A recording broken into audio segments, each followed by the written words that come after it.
AP deputy CM Pawan Kalyan చిన్న కుమారుడు mark Shankar పవనోవిచ్కు సింగపూర్లోని ఓ పాఠశాలలో ప్రమాదం జరిగిందని తెలిసింది. ఈ దుర్ఘటనలో మార్కు శంకర్కు తీవ్ర గాయాలయ్యాయి. చేతులు, కాళ్లకు బలమైన దెబ్బలు తగడంతో పాటు ఊపిరితిత్తుల్లోకి పొగ వెళ్లినట్లు సమాచారం. ప్రస్తుతం మార్కు శంకర్ సింగపూర్లోని ఆసుపత్రిలో చికిత్స పొందుతున్నాడు.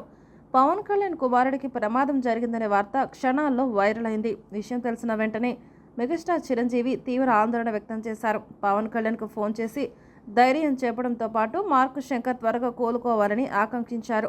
అలాగే తెలంగాణ రాష్ట్ర మంత్రి కేటీఆర్ కూడా ఈ ఘటనపై స్పందించారు. మార్కు శంకర్కు జరిగిన ప్రమాదం గురించి తెలుసుకొని బాధపడ్డారు. ఆయన త్వరగా కోలుకోవాలని సోషల్ మీడియా వేదికగా ప్రార్థించారు. టీడీపీ జాతీయ ప్రధాన కార్యదర్శి నారా లోకేష్ కూడా పవన్ కళ్యాణ్ కుమారుడికి జరిగిన ప్రమాదం పట్ల దిగ్భ్రాంతి వ్యక్తం చేశారు. మార్కు శంకర్ క్షేమంగా ఉండాలని, త్వరగా కోలుకొని ఇంటికి రావాలని ఆయన ఆకాంక్షించారు.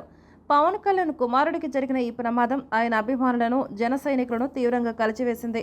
మార్కు శంకర్ త్వరగా కోలుకోవాలని వారంతా ప్రార్థిస్తున్నారు. మరిన్ని వివరాలు తెలియాల్సి ఉంది.